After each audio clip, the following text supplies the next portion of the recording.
Gatilhos mentais, eles estão relacionados com o que a gente chama de vieses cognitivos. Vieses cognitivos são atalhos mentais que o nosso cérebro cria para a tomada de decisão mais rápida e mais eficiente. O problema é que às vezes esses vieses inconscientes eles acabam tomando uma decisão equivocada por conta de falta de informação ou excesso de informação ou alguns outros vieses que são inerentes ao ser humano, que são inerentes às relações humanas e que estão relacionadas com o nosso processo de aprendizagem e com os nossos traumas. Então, sabendo disso, a economia comportamental ela destaca o uso de gatilhos mentais, que são algumas ferramentas que você pode utilizar para ajudar na tomada de decisão do cliente. O conhecimento sobre vieses cognitivos permite utilizar alguns gatilhos mentais, que são esses estímulos psicológicos que vão influenciar na tomada de decisão. E esses gatilhos eles funcionam porque eles ativam algumas respostas automáticas e geralmente essas respostas automáticas estão relacionadas com emoções, com instintos. Então é muito importante que nesse momento você possa criar um ambiente para tomar melhores decisões, acionando alguns gatilhos, por exemplo, o senso de urgência, o senso de exclusividade, o senso de escassez, a prova social e a reciprocidade. Cada um desses que a gente vai falar um pouquinho e que são super importantes para a tomada de decisões. Por exemplo, um deles, o gatilho da exclusividade, ele é um gatilho que ele é acionado quando o ser humano ele entende que aquele produto ou aquele serviço ele é destinado somente para um determinado grupo. Como o ser humano ele tem a necessidade de pertencer a um grupo, quando a gente usa o gatilho da exclusividade, faz com que o ser humano do outro lado ele veja possibilidades de fazer parte desse grupo e toma decisões em acordo com esse grupo. O gatilho da escassez ou da exclusividade, ele é extremamente eficaz nas vendas porque ele acaba explorando o princípio de que quanto mais difícil for para obter algo, mais valioso esse produto ou esse serviço passa a ser. Então, é muito importante criar a percepção de que o produto ou serviço ele é limitado. E quando você cria essa percepção de algo limitado, isso faz com que aumente o valor aos olhos do cliente. Esse gatilho de escassez ou de exclusividade, ele seja utilizado em alguns momentos para agilizar a tomada de decisão. É muito importante você não forçar a barra, é muito importante você não pressionar demais, senão isso pode gerar uma sensação de distanciamento do parceiro ou do cliente. Então é muito importante você usar de uma forma sutil. Por exemplo, quando você fala, olha, temos algumas últimas unidades em estoque, ou o horário disponível é apenas de terça e quinta, esses são exemplos que geram a urgência de agir antes que a oportunidade se perca. É muito mais o lançamento de uma ideia, plantar uma semente para a tomada de decisão, do que de fato tentar impor alguma coisa. Esse sentimento de que às vezes a urgência ela pode representar uma necessidade de uma tomada de decisão rápida para aproveitar uma oportunidade, para aproveitar uma condição específica. O gatilho mental da urgência, ele faz com que a gente tenha a percepção de que a gente precisa tomar uma decisão rápida para ter melhores resultados. Um exemplo, né, do gatilho mental da urgência é quando a gente está fazendo uma compra digital pela internet, por exemplo, e fica aparecendo lá no canto direito, lá em cima, um cronômetro diminuindo o tempo e que se você perder a oportunidade, se chegar até o zero e você não tiver feito aquela compra, o que vai acontecer é que você vai perder uma grande oportunidade e com isso você tem o sentimento de querer antecipar a sua decisão. Ou seja, nós seres humanos que não queremos perder, né, que não queremos perder oportunidades, quando a gente sente que algo necessita uma decisão urgente, uma decisão rápida, uma decisão ágil, faz com que a gente tome essa decisão para não perder a oportunidade. Por isso que é muito importante, né, além do senso de escassez e de exclusividade, você também mostrar um determinado senso de urgência para os seus clientes, para os seus parceiros, para que isso antecipe a tomada de decisão. Um outro gatilho mental fundamental de se entender é o gatilho da prova social. Isso significa que nós, seres humanos, a gente tem uma necessidade de fazer parte de algum grupo e que esse grupo ele aceite a gente, seja um grupo familiar, seja um grupo escolar, seja um grupo social, no trabalho, enfim. Com o advento da tecnologia, das redes sociais, a prova social se tornou um gatilho ainda mais relevante. A prova social, ou seja, a necessidade de ser aceito, de ser validado por um grupo, ela representa um dos maiores gatilhos para a tomada de decisão, pois muitas pessoas acabam consumindo, acabam aderindo a planos, serviços ou produtos por conta de indicações, por conta de ver que pessoas aderem a essa forma e também optam por seguir nesse sentido. É um pouco do que a gente chama de efeito manada, né? Então, o efeito manada, ele acaba sendo provocado por gatilhos mentais relacionados também com a prova social, essa necessidade do ser humano de pertencer a grupos. Então, esse gatilho da prova social, ele é usado em larga escala, porque todo mundo prefere comprar um produto ou trabalhar numa empresa, ou estabelecer uma parceria a partir de uma relação de confiança que outras pessoas já vivenciaram.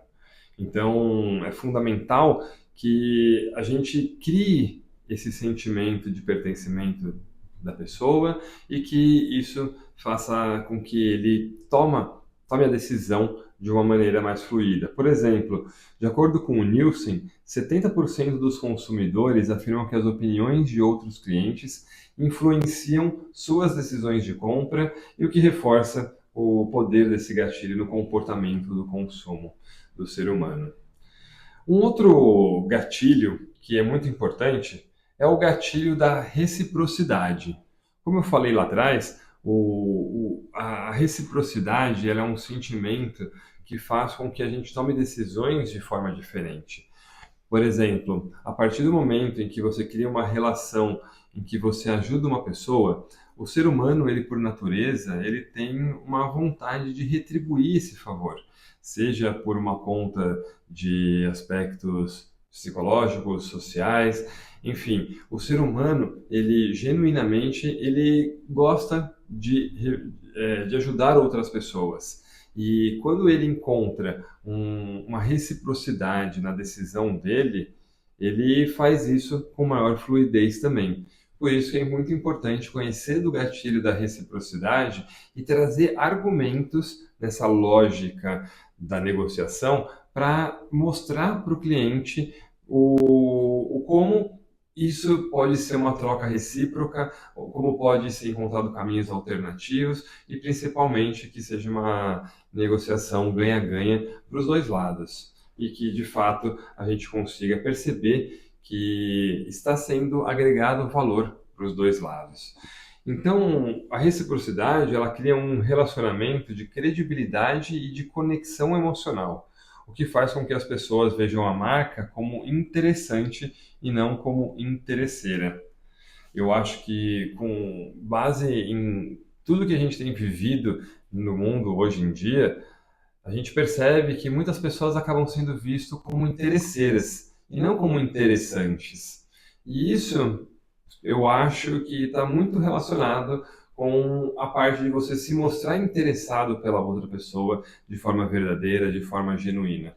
Porque a partir do momento em que você estabelece essa relação de confiança, a relação de que você realmente se preocupa com o ponto de vista do outro, com o que é importante para ele, as relações ficam muito mais fluídas. E é nesse contexto que a gente entra no que a gente chama da arte de negociar e ser influenciado. Porque antigamente a gente usava muito do método de influenciar pessoas, persuadir pessoas, mas na verdade essa troca ela não pode ser unilateral. Ela tem que ser pelo contrário, né? Ela tem que encontrar caminhos que sejam bons para os dois lados, que existam objetivos comuns entre o eu e o outro.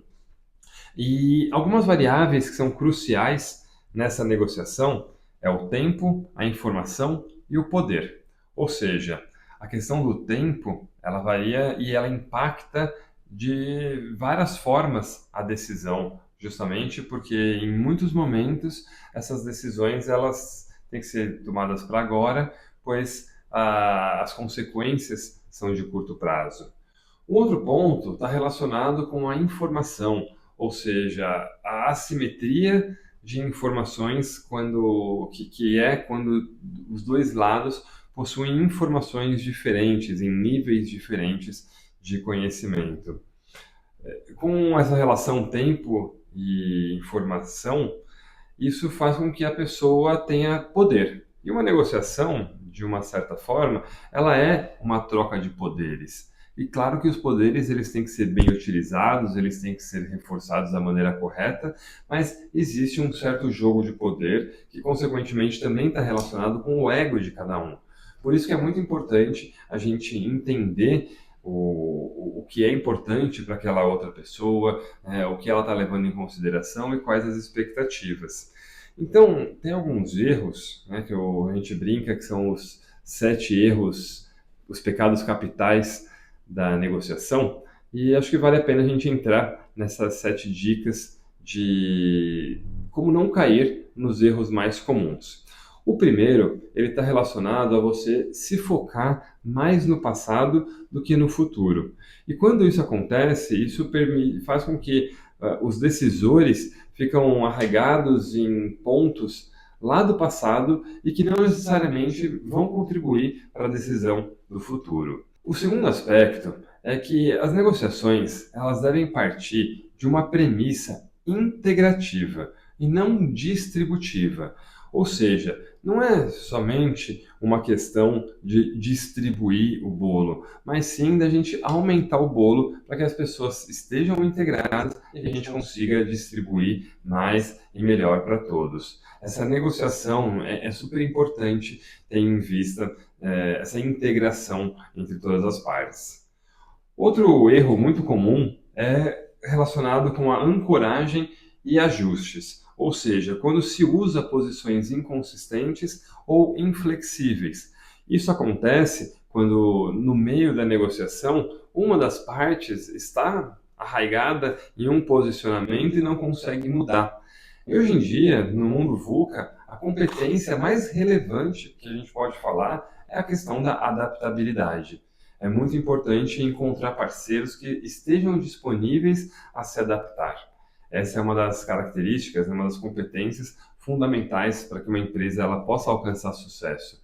Porque se a gente está vivendo um mundo com grandes oscilações, a adaptabilidade ela permite a gente tomar melhores decisões e tomadas de decisões mais ágeis que vão garantir consequências mais promissoras. O quarto ponto está relacionado com um impacto no acordo devido à forma de apresentação da proposta e uma ligação emocional. Ou seja, é um erro a gente estar preso a questões emocionais durante a negociação.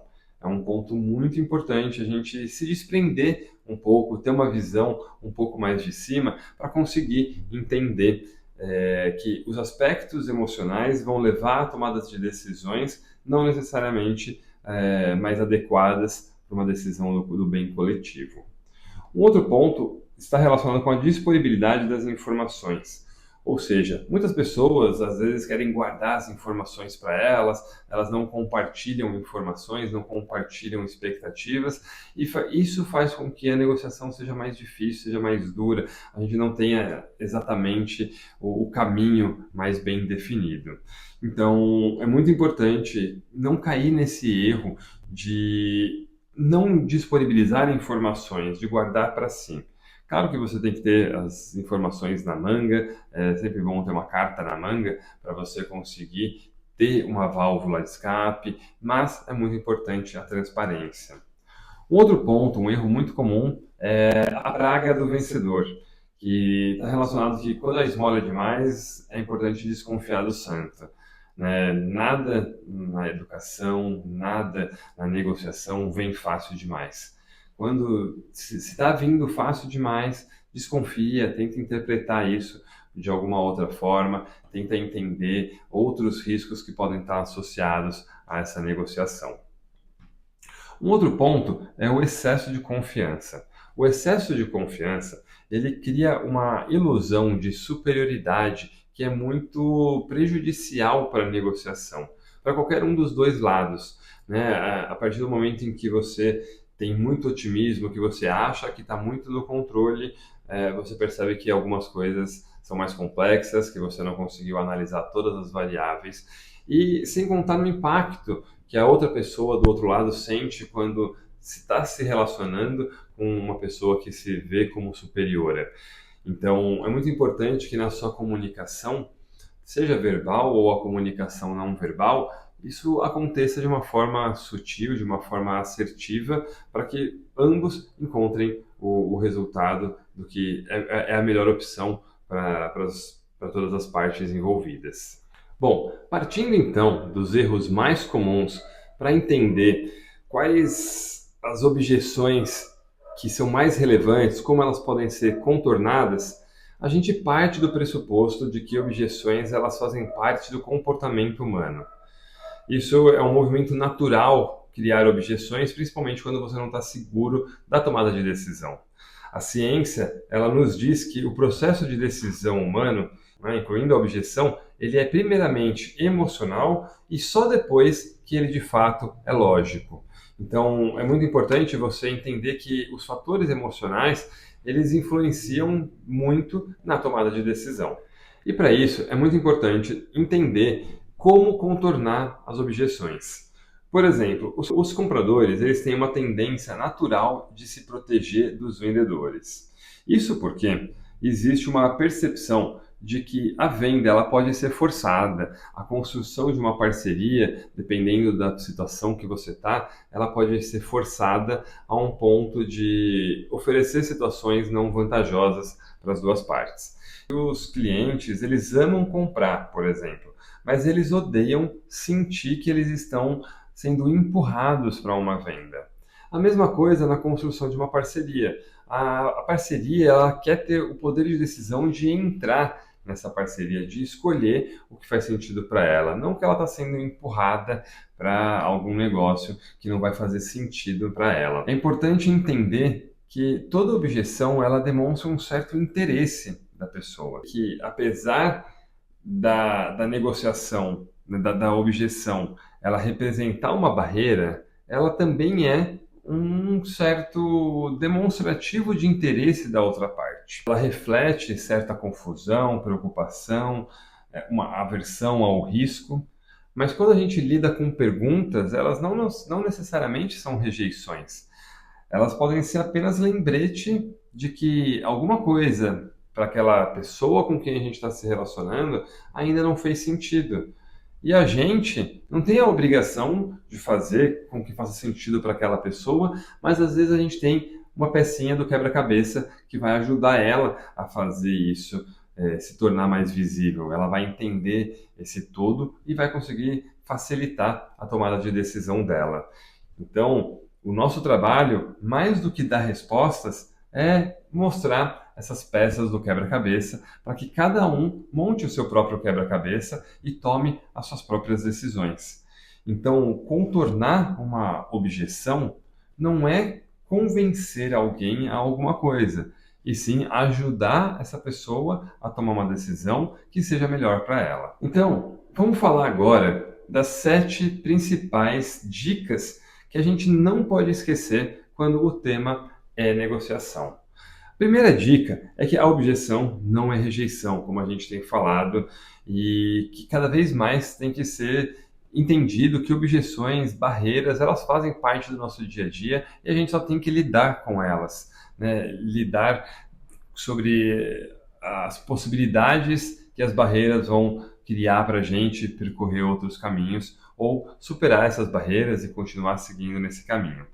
Além disso, é muito importante ter em mente que as primeiras objeções não necessariamente são as mais verdadeiras, são aquelas objeções mais profundas para a tomada de decisão.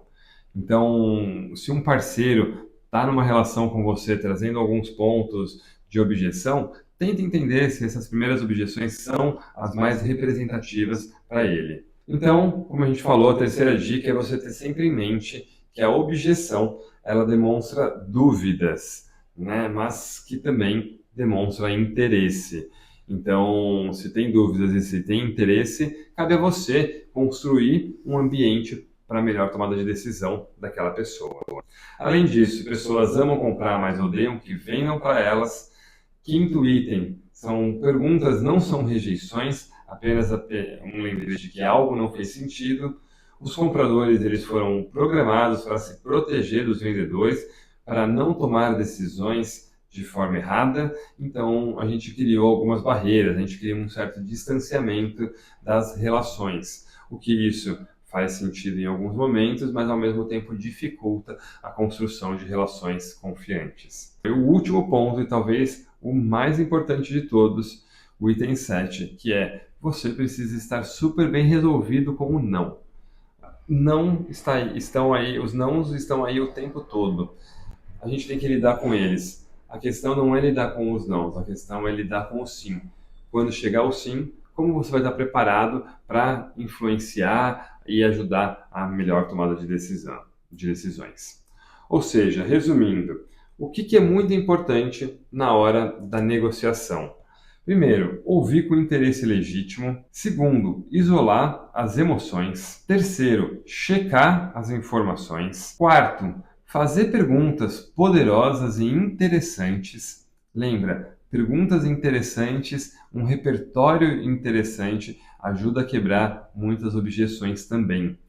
Um outro ponto é sempre utilizar argumentos lógicos e objetivos, evitar ser prolixo, falar e se perder, porque de fato você acaba levando a pessoa para um ambiente de mais insegurança para a tomada de decisão. Além disso, é muito importante criar um contexto para a tomada de decisão. Exigir de uma pessoa uma tomada de decisão sem um contexto saudável, sem um contexto fluido para isso, é mais difícil de que as pessoas tomem decisões confiantes e saiam satisfeitas dessa negociação. Em se tratando de objeções, é muito importante a gente destacar o que a gente chama de objeção oculta. Essa objeção oculta, ela é referente a uma insegurança natural para a tomada de decisões importantes. Então, uma objeção oculta, ela está relacionada com o vou pensar. Quando um cliente fala vou pensar, quando um parceiro fala vou pensar, a gente não consegue ter claro o que está impossibilitando a tomada de decisão. E para isso, é muito importante a gente ter em mente também que a procrastinação, ela faz parte do nosso processo de tomada de decisão. O ser humano, ele quer tomar as decisões que ele precisa tomar de fato, mas decisões que podem ser procrastinadas podem podem deixar o cenário mais tranquilo, mais confortável. Então, é normal que as pessoas evitem tomar decisões. Nesse sentido, é muito importante que o cliente reconheça o valor do produto, que ele entenda que o produto está agregando valor para ele. É muito importante também entender que o cliente ele tem medo de errar, que existe um certo receio do cliente ou do parceiro em relação aos compromissos financeiros que podem ser atendidos. Então, existe uma tensão natural nessa relação. E nesse sentido, é muito importante a gente observar as técnicas de decisão imediata, antecipando possíveis rotas de fuga que o cliente possa vir ter. Por exemplo, perguntas como: se eu conseguir o desconto, a gente fecha? Se a condição estabelecida estiver dentro do seu orçamento, a gente fecha esse negócio? Essas perguntas elas ajudam a estabelecer um compromisso que força o cliente a confrontar diretamente essa indecisão. Ou seja, quando você faz uma pergunta para o cliente, já direcionando a, se eu resolver esse problema, a gente fecha o negócio, isso faz com que você já crie um sentimento de compromisso do cliente e ele vai cada vez mais tomando a decisão dele. E o mesmo serve para um parceiro. A partir do momento em que você cria condições para ele e diz, olha, o que você acha dessas situações? Se a gente desenhar e se ocorrer dessa forma, a gente fecha essa parceria e isso faz com que você consiga direcionar uma negociação com maior assertividade. Um outro ponto que é muito comum com relação às objeções é quando o cliente fala que o seu produto ou o seu serviço está caro demais. Essa questão de julgamento de valor, ela é muito flexível e ela é muito diversa entre os diferentes públicos. Então é muito importante, primeiro, a gente estar ciente de que as pessoas têm referências diferentes. É muito importante reconhecer que existem pontos de vista diferentes. Então, um cliente pode estar num ponto de vista diferente do seu, numa situação financeira, numa situação familiar diferente da sua, mas uma forma que você pode lidar com isso é dizendo: de fato, não somos os mais baratos, mas isso se deve à nossa alta qualidade, à nossa rapidez e à assertividade na entrega dos nossos resultados. Dessa forma, vai ficar claro para o cliente ou para o parceiro que o preço reflete um valor agregado que está sendo depositado nesse produto ou nesse serviço. E nessa circunstância, o cliente ele vai conseguir reavaliar de uma forma mais clara a relação custo-benefício.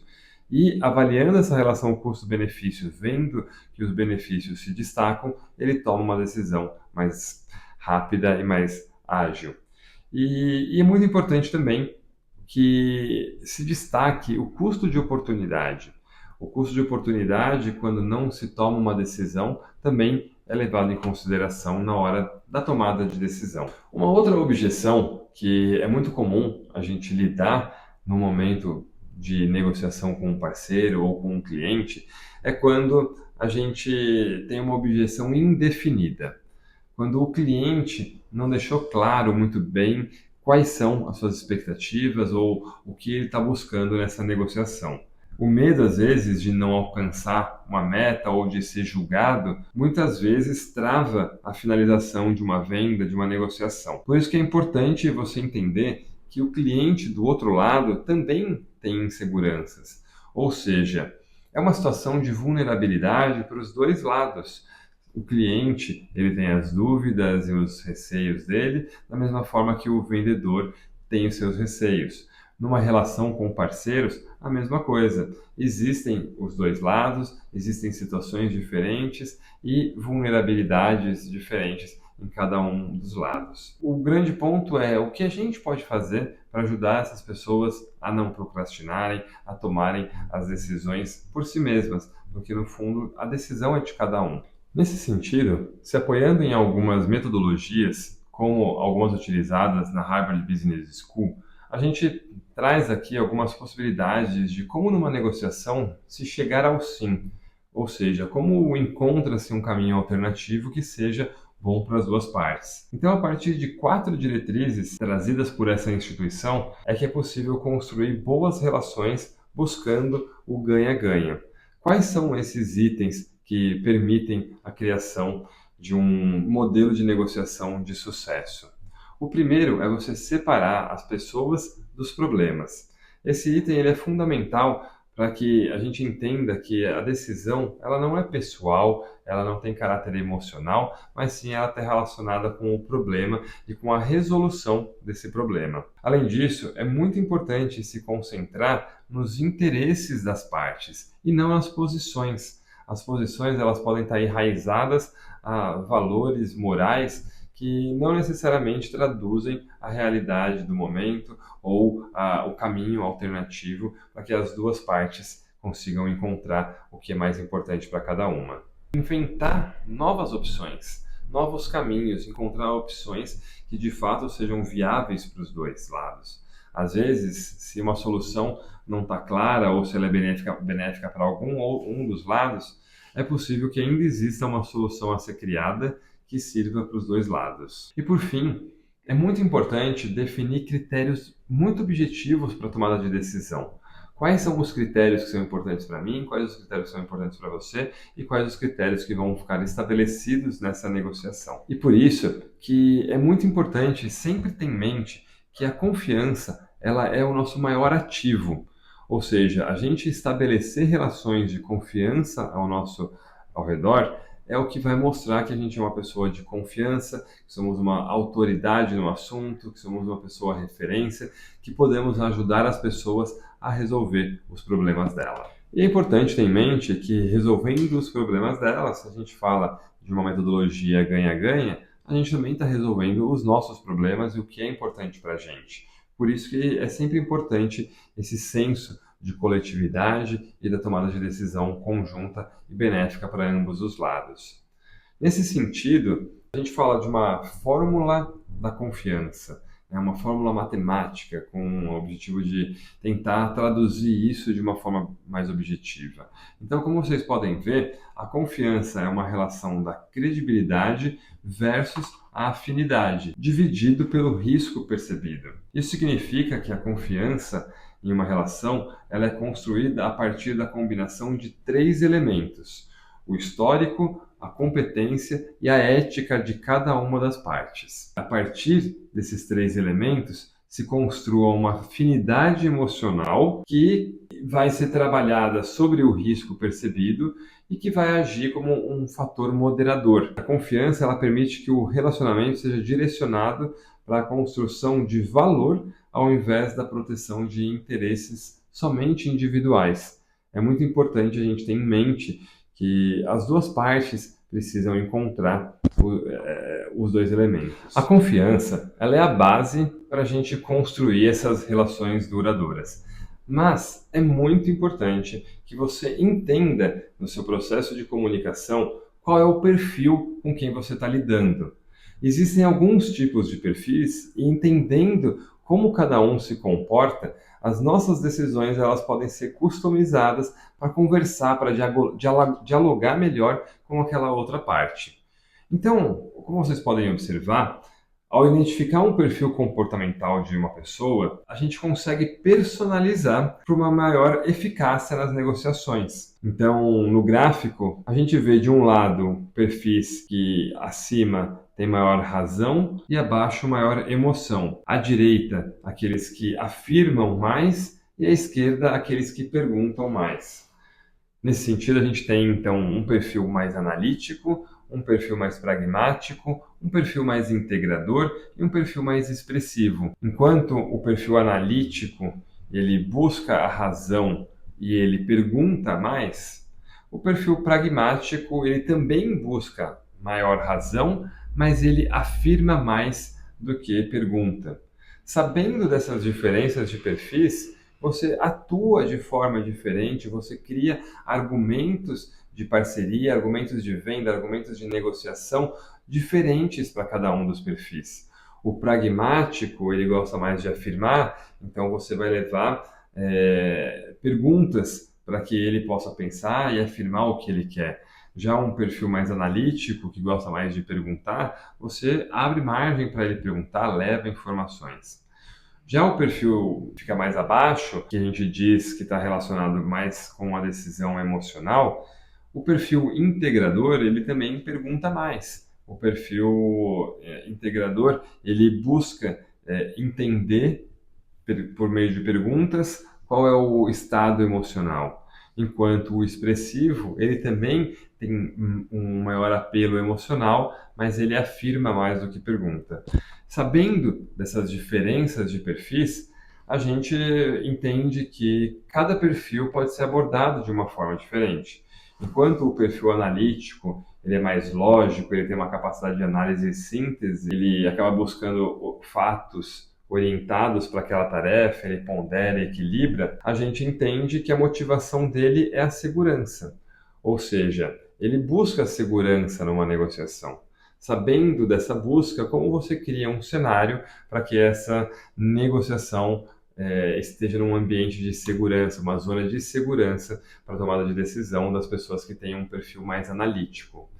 Em contrapartida, as pessoas que possuem um perfil mais expressivo, elas são mais intuitivas, espontâneas, criativas, elas são mais orientadas para o futuro. E nesse sentido, o que elas buscam é o reconhecimento.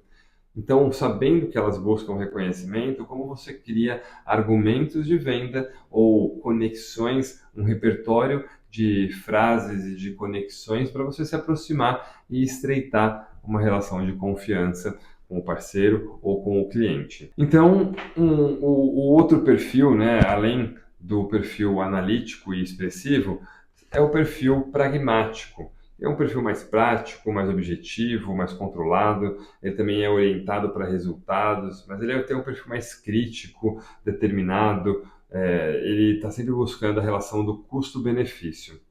Qual que é a maior motivação desse perfil? É a realização. É um perfil que se sente muito satisfeito, né? A zona de segurança dele está relacionada com a realização, o realizar. Então, sabendo disso, como que você cria argumentos para mostrar que o seu produto, o seu serviço ou o seu apoio vai fazer com que ele realize mais? Por fim, o perfil integrador, ele é um perfil que ele é mais apoiador, harmonizador, compreensível. Ele não é orientado para resultados, ele é orientado para as pessoas. E qual que é a motivação desse perfil? Esse perfil ele tem mais impacto do gatilho mental relacionado à prova social, porque a grande motivação desse perfil é a aceitação. A aceitação acaba sendo um gatilho que você pode usar para as negociações com esse tipo de perfil. Então, entender esses perfis é fundamental para que você consiga criar um repertório de argumentos lógicos e objetivos que vão facilitar na tomada de decisão do cliente, do parceiro. Bom, agora eu queria só compartilhar com vocês duas frases que para mim fazem muito sentido nesse contexto. A primeira é: a verdade é a chave que abre qualquer fechadura. É uma frase do Gabriel Pensador e que para mim ela tem que ser usada em larga escala na negociação, porque a partir da verdade se encontram caminhos que sempre busquem o ganha-ganha, o senso comum, o bom senso e a busca pelo senso coletivo.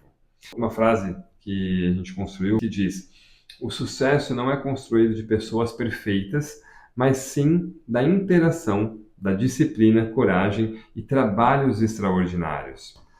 E para mim essa frase ela fez muito efeito, até por conta da empresa, que relaciona a disciplina e a coragem, ou seja, a constância e o arriscar, o dar a mais, o saber que para todo problema que for dado vai ser encontrada uma solução, vai ser achado um caminho alternativo. Trazendo então para o mundo mais prático, vamos fazer uma breve recapitulação de alguns pontos que a gente falou e que a gente sempre pode contextualizar a partir de um repertório, a partir de um script sobre esse assunto. Então, o primeiro ponto é com relação à abertura, à conexão e à qualificação. Nesse momento é super importante reunir o máximo de informações sobre aquele cliente, sempre prezar pelo detalhe, entender qual que é o histórico de compra, identificar os produtos com a maior aderência e definir metas claras para a visita. A segunda etapa é a sondagem, onde é importante explorar as necessidades atuais e futuras do cliente.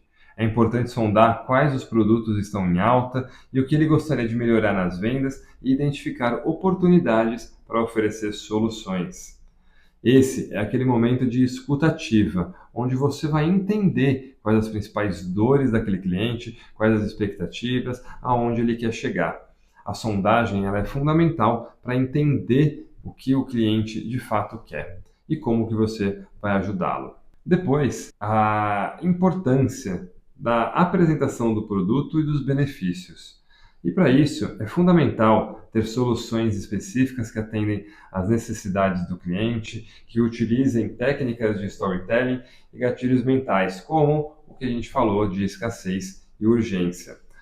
O storytelling, ou seja, a narrativa, ela é fundamental no processo de negociação.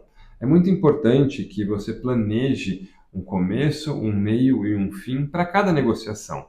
É bem provável que durante a negociação saia do caminho que foi planejado, mas não é esse o grande ponto. A diferença é que a partir do momento em que você cria uma narrativa, que você cria um storytelling pensando no começo, no meio e fim, você entende o que é importante em cada etapa para o cliente e já começa a conduzir depois para uma fase de negociação e de fechamento das vendas. Então, a quarta etapa está relacionada com a negociação, com o torno de objeções e os fechamentos e o fechamento da venda, trata de objeções com segurança, reforçando os benefícios e dissipando as dúvidas. É muito importante utilizar nesse momento alguns gatilhos, algumas referências, como o gatilho da prova social. A última etapa é o pós-venda, onde é reforçada a parceria e a fidelização do cliente, principalmente com o foco no longo prazo e na sustentabilidade. Por isso que é importante planejar os follow-ups, o envio de materiais promocionais e o acompanhamento regular para garantir a satisfação e as novas oportunidades de negócios. É muito importante ter em mente que essa relação com o cliente, ou seja, fazer com que o cliente permaneça no seu ecossistema, é fundamental para as negociações futuras, para os projetos futuros, para o seu reforço como uma autoridade, principalmente diante das indicações que esse cliente pode ter ou que uma análise de NPS pode gerar. Bom, a gente sabe que a prática leva à perfeição, certo? Então chegou agora a hora da gente colocar isso em prática e fazer algumas simulações. Então, na verdade, o que a gente vai compartilhar com vocês é uma dinâmica que vocês também vão fazer isso com alguém já no modo presencial, principalmente. E aí você vai escolher sua dupla, pode ser o pai, mãe, filha, amigo, qualquer pessoa, e como vai funcionar essa dinâmica. Primeiro, você vai definir quem que vai ser o parceiro e quem que vai ser o vendedor, quem que vai ser o consultor. O vendedor ele vai precisar aplicar o roteiro criado enquanto o cliente vai apresentando as principais queixas e objeções do dia a dia. E por fim, o vendedor deverá aplicar o conteúdo apresentado aqui em aula para contornar as objeções e finalizar a venda. A ideia aqui é você fazer o que a gente chama de roleplay, ou seja, você praticar a negociação sobre algum assunto, sobre algum produto, algum serviço, junto com alguém. Antes disso, isso é uma técnica, né, comprovada pela neurociência, que diz que se a gente pratica antes, a gente vai dando os recados aos nossos neurônios, os recados às nossas decisões se tornarem mais rápidas, se tornarem mais ágeis. Então é fundamental que a gente perceba esse movimento e tome as decisões de forma mais assertiva. E é por isso que eu trago duas frases que para mim são muito norteadoras. Uma primeira frase é do Abraham Lincoln, que ele fala que se ele tivesse 8 horas para derrubar uma árvore, ele passaria 6 dessas horas afiando um machado. Isso significa que quando a gente fala de uma negociação, é mais importante a gente estar preparado do que estar executando. Então, esse ponto, para mim, ele é fundamental sobre a importância da gente se preparar, tomar, entender quais as decisões que precisam ser tomadas e quais as ferramentas que você pode utilizar para tomar essa decisão. Uma outra frase, que partindo dessa frase do Lincoln, para mim é uma continuidade, que é uma frase do Chico Science, onde ele fala: eu me organizando, eu posso desorganizar. Essa frase tem muito a ver com planejamento e que, apesar de você planejar algo, você pode, em alguns momentos, sair fora do roteiro planejado e improvisar. Mas que é muito mais fácil você sair fora do roteiro e improvisar quando já tem um planejamento pré-definido. Então, o planejamento ele é fundamental não para você seguir à risca na negociação, por exemplo, mas sim para você fazer o primeiro planejamento, pensar nos caminhos, pensar nas alternativas e aí sim se desorganizar e encontrar outras possibilidades. Então, nesse sentido, qual que é o maior benefício na sua percepção das vendas, né, do planejamento das vendas? Por que é tão importante? Você já se parou para perguntar por que você acha que é importante planejar? Tem algum motivo, tem alguma razão que para você vai além do você poder traçar outros caminhos? Então é muito importante você levar isso em consideração e sempre lembrar que tempo é igual a dinheiro, né? Tempo é igual a resultado. E numa negociação, então, quanto antes você tomar essa decisão, com base num planejamento que vai te ajudar a tomar decisões mais rápidas, isso vai te economizar mais dinheiro. E quando a gente fala de planejamento, é muito importante a gente considerar o planejamento de resultados por cliente. É muito importante você descer nesse nível granular do planejamento das metas para definir estratégias mais personalizadas a partir de objetivos específicos para a tomada de decisão. Entender que o planejamento de resultados para o cliente ele é um processo estratégico que combina 4 fatores: a análise de dados e diagnóstico, a definição de prioridades, as estratégias e as ferramentas e a disciplina de execução e de mensuração. Tem uma frase muito interessante do William Deming que diz que o que não se mede não se gerencia. E se não se gerencia, não se controla e não se entende quais os resultados que podem ser acompanhados ao longo do tempo. Então, quando a gente fala de análise de dados e de diagnóstico, é muito importante a gente fazer as perguntas corretas, saber fazer as perguntas que vão trazer as respostas que a gente está buscando. Principalmente hoje em dia, no mundo com uma relação tão forte com a inteligência artificial, e pensando que é só o começo ainda, é cada vez mais importante a gente saber fazer as perguntas corretas. Então, se a gente está falando de análise de dados e do diagnóstico, quais são essas perguntas? Então, quais os clientes que mais compram? Quais os clientes que vão ser visitados? Quais os clientes que vão ser entrados em contato, né, semanalmente? Qual que é a meta? Qual que é a meta mensal, semanal, diária? Em quais clientes a gente teve variação de vendas? Quais as métricas que são mais relevantes para medir o sucesso desse cliente? E principalmente, quais os feedbacks anteriores desse cliente que fazem sentido para a gente analisar e retroalimentar os futuros processos de negociação. E em linha com esse assunto, tem uma frase do Stephen Covey que ele diz que a chave não é priorizar o que está na sua agenda, mas sim agendar as suas prioridades. Isso está relacionado com a disciplina que a gente trouxe como um dos fatores chaves para a negociação, mas sim conseguir direcionar no seu planejamento do dia, quais são as suas prioridades. Saber o que é mais importante é o primeiro passo para fazer o que importa. Ou seja, é uma frase que mostra o como é importante a priorização, a definição do que vai ser realizado no curto prazo, no médio prazo, no longo prazo, quais são as prioridades e quais são as urgências, né? Quais são o que é urgente, o que é importante.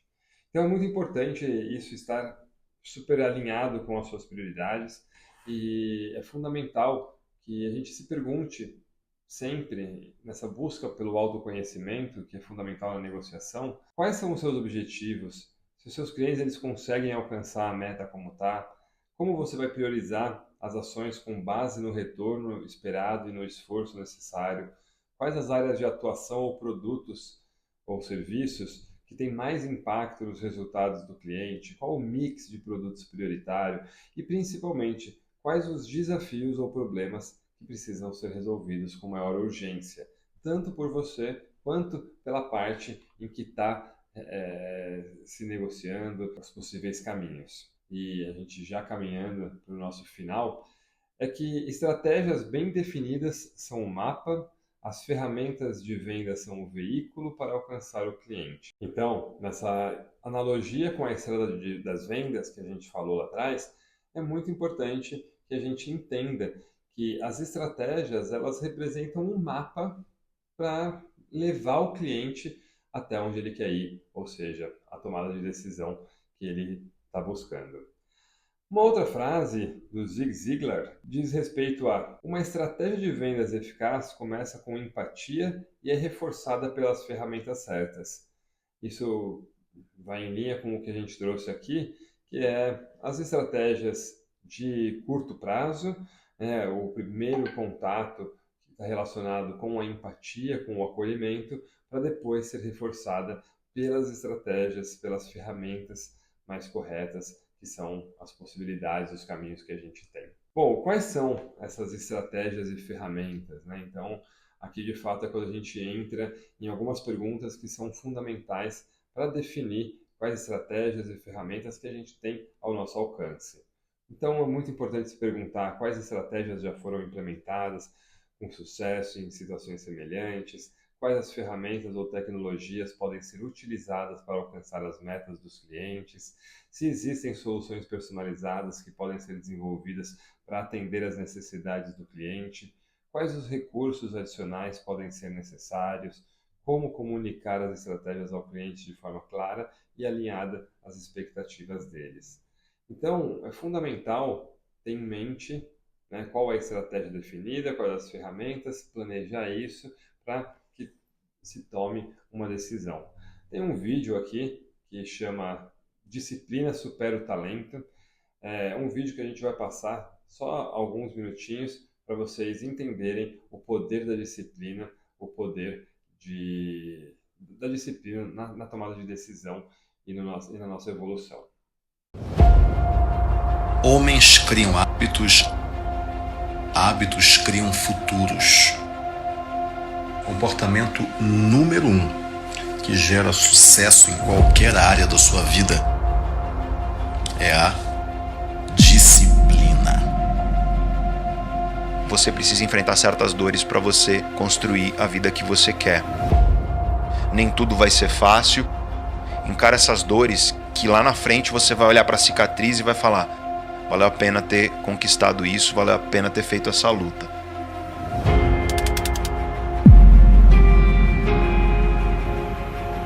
Disciplina e talento. O cara com talento e sem disciplina, ele não consegue fazer nada. O cara com 100% de disciplina e 0 de talento, ele faz o que ele quiser. Ninguém pode te impedir de ralar. Ninguém pode impedir você de se esforçar.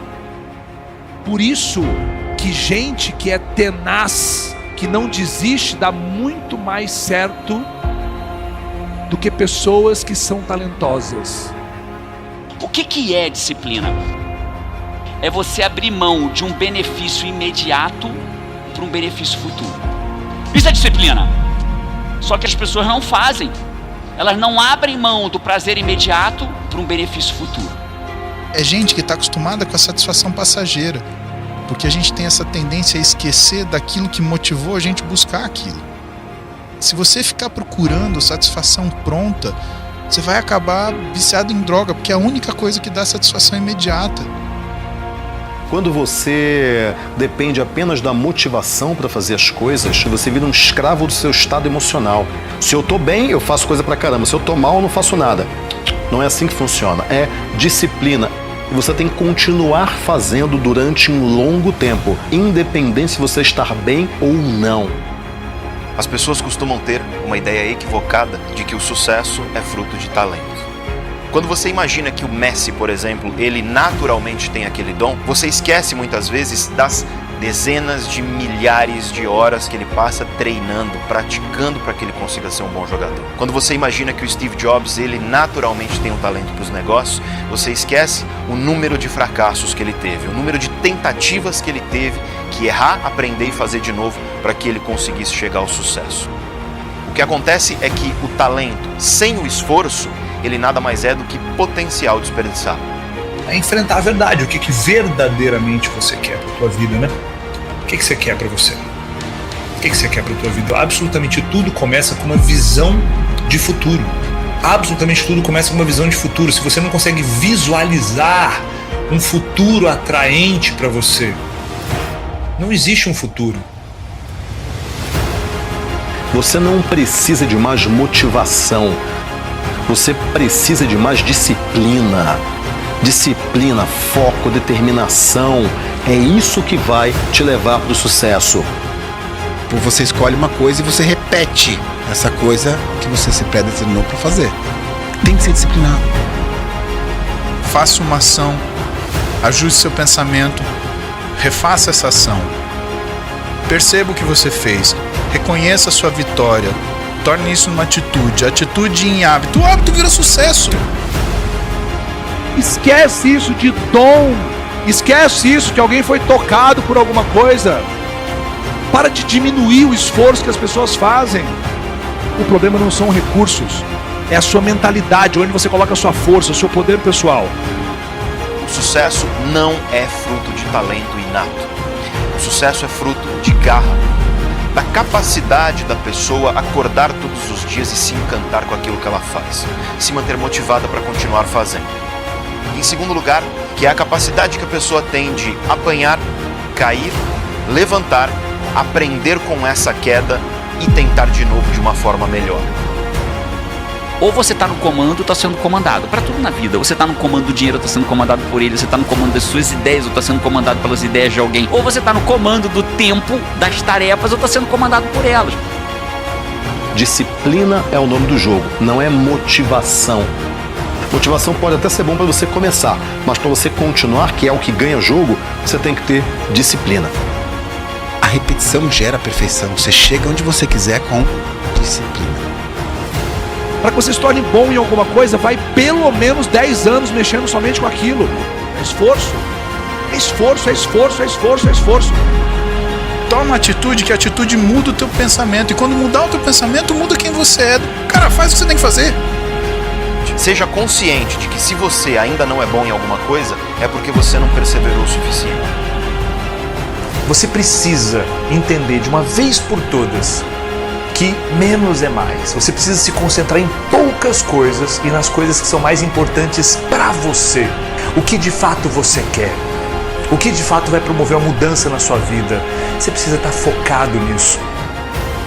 Então, primeiro para com esse negócio, como que eu faço porque eu não tenho talento? Você tem, ainda não descobriu. Mas enquanto você não descobre, vai na força, vai na disposição, vai na determinação, vai na determinação de fazer dar certo. Isso é muito maior e mais forte do que você imagina. O cara com disciplina, ele faz o que ele quiser. Por menos talento que ele seja, o que ele quiser. Então a disciplina é tudo na vida. Nada vence a disciplina de fazer a mesma coisa todos os dias. Disciplina desenvolve essa habilidade. E se você praticar, se você perseverar, se ao apanhar você não desistir, continuar lutando e aprendendo com cada uma das quedas, com certeza você terá uma probabilidade de sucesso que será muito maior. Porque a ação não é só pensamento. Tudo depende da sua ação.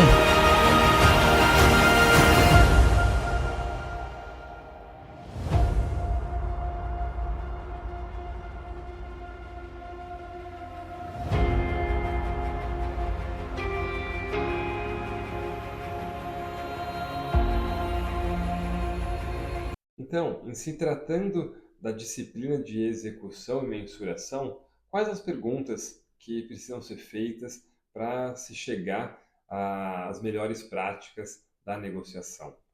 Então, o primeiro ponto é qual o cronograma detalhado para implementar as estratégias e alcançar as metas? Quais as ferramentas de mensuração que vão ser utilizadas para acompanhar o progresso? Com que frequência as métricas vão ser revisadas e compartilhadas com o gestor?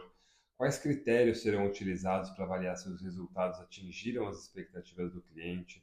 Como ajustar o plano caso os resultados esperados não sejam alcançados dentro do prazo esperado? Bom, esses pontos são fundamentais para a gente entender todo o contexto do planejamento de vendas e como a gente pode implementar algumas práticas de sucesso. E para finalizar, gostaria de ressaltar uma frase do Einstein, que é muito importante nesse contexto de negociação e de protagonismo que exige de cada um de nós, que é: insanidade é continuar fazendo sempre a mesma coisa e esperar resultados diferentes. O Einstein, ele é de fato uma referência muito grande em pensamentos em vanguarda do seu tempo, E é com isso que eu deixo, né, minhas últimas palavras a vocês. Gostaria de agradecer a participação de vocês nesse curso, que isso tenha gerado vários insights para vocês, que a partir dos comentários que a gente trouxe aqui, dos materiais disponibilizados, vocês consigam implementar melhorias nos seus processos de negociação, na sua vida, enfim, em todos os aspectos.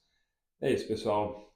Se quiserem mais detalhes, a gente tem alguns e-books que aprofundam mais em cada um dos assuntos, desde a centralidade do cliente até, de fato, cada etapa do funil de negociação, até mesmo as tendências e inovações, além do que a gente já falou por aqui. Então, agradeço muito, desejo a vocês muito conhecimento nessa trilha de aprendizagem, nesse caminho que vocês estão percorrendo, e que cada vez mais vocês invistam na criação do ecossistema de vocês, para que cada vez mais vocês tenham mais poder, com mais tempo, com mais conhecimento, para a tomada de melhores decisões e a construção de parcerias cada vez mais perenes, cada vez mais sustentáveis e que, de fato, tragam muitos aprendizados e muitas alegrias. Um grande abraço e até a próxima.